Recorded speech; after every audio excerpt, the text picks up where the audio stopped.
আসসালামু আলাইকুম বন্ধুরা, আমার চ্যানেলে তোমাদের স্বাগতম। আমি খাসির গোশ রান্না করলে সবার একটাই প্রশ্ন থাকে, এরকম সুস্বাদু গন্ধবিহীন খাসির গোশ তুমি কিভাবে রান্না করো।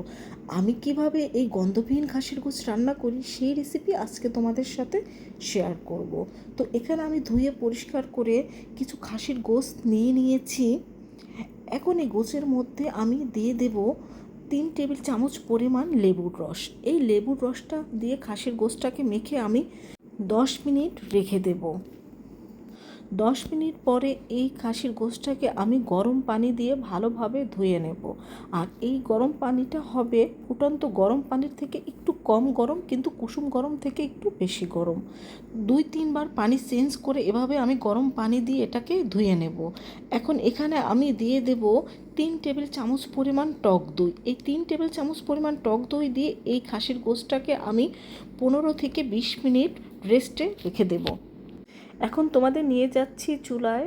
এখানে চুলায় একটি প্যান বসিয়ে এর মধ্যে আমি তেল দিয়ে দিচ্ছি আর দিয়ে দিচ্ছি কিছু গরম মশলা। এখন এই গরম মশলাটাকে আমি এই তেলের মধ্যে কিছুক্ষণ ভেজে নেব। গরম মশলাটাকে 2 মিনিট ভেজে নেওয়ার পরে এখন এর মধ্যে আমি দিয়ে দেব 1/2 কাপ পরিমাণ পেঁয়াজ। এই পেঁয়াজটাকে আমি গোল্ডেন ব্রাউন করে ভেজে নেব।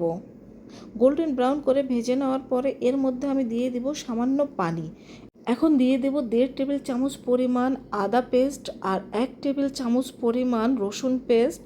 এখন এই মশলাটাকে আমি 2 মিনিটের মতো কষিয়ে নেব। এটাকে 2 মিনিট কষিয়ে নেওয়ার পরে আবার আমি এর মধ্যে সামান্য পানি দিয়ে দেব। এখন আমি দিয়ে দেব 1 টেবিল চামচ পরিমাণ রসুন ও 1.5 টেবিল চামচ পরিমাণ মরিচ গুঁড়ো, 1 চা চামচ পরিমাণ জিরা গুঁড়ো, 1 চা চামচ পরিমাণ ধনিয়া গুঁড়ো ও 1 চা চামচ পরিমাণ গরম মশলা গুঁড়ো। এখন এই মশলাটাকে আমি ভালোভাবে কষিয়ে নেব। এমনভাবে কষিয়ে নিতে হবে যেন মশলাটার গন্ধ চলে যায়। মশলাটা ভালোভাবে কষিয়ে নেওয়ার পরে এর মধ্যে আমি দিয়ে দেব সে ধুয়ে রাখা খাসির গোশগুলো। আর খাসির গোশটা দিয়ে দেওয়ার পরে এই মশলার সাথে কিন্তু খাসির গোশটা আমরা ভালোভাবে কষিয়ে নেব। আর মশলার সাথে আপনি যত ভালোভাবে গোশটা কষিয়ে নেবেন এর টেস্টটা কিন্তু ততই বেশি ভালো হবে। অনেক সময় এই খাসির গোশের গন্ধের কারণেই কিন্তু আমরা অনেকে খাসির গোশ খেতে চাই না। এখন থেকে সবাই খাসির গোশ খাবে যদি এইভাবে রান্না করতে পারেন। তো কিছুটা কষিয়ে আমি খাসির গোশটা ঢেকে দিয়েছিলাম। ঢাকনাটা তুলে নিয়েছি, দেখুন প্রচুর পরিমাণের পানি বের হয়েছে। আর আমি কিন্তু এখানে স্বাদ মতো লবণ দিয়ে দিয়েছি। লবণ দিয়ে আমি আরও খাসির গোশটাকে ভালোভাবে কষিয়ে নিচ্ছি। এর মধ্যে যে পানিটা বের হয়েছে সেই পানিটা কিন্তু আমি ভালোভাবে টানিয়ে নিয়েছি।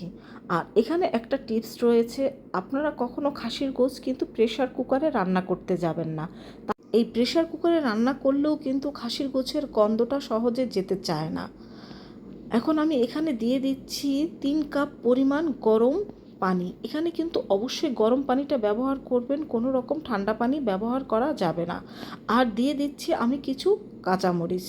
এখন একটা ঢাকনা দিয়ে ঢেকে এটাকে আমি 20 মিনিট রান্না করে নেব। কিছুক্ষণ পর পর কিন্তু আমি ঢাকনা তুলে এটাকে নেড়ে দিচ্ছি। এই আস্ত কাঁচামরিচ থেকে কিন্তু কোনো প্রকার ঝাল বের হবে না, কিন্তু সুন্দর একটা ফ্লেভার আসবে। ঝোলটা যখন অর্ধেকের বেশি টেনে আসবে তখন এর মধ্যে আমি দিয়ে দেব 1 চা চামচ পরিমাণ গরম মশলা গুঁড়ো আর দিয়ে দেব কিছু বেরেস্তা। এই বেরেস্তাটা আমি হাতের সাহায্যে একটু ভেঙে দিচ্ছি।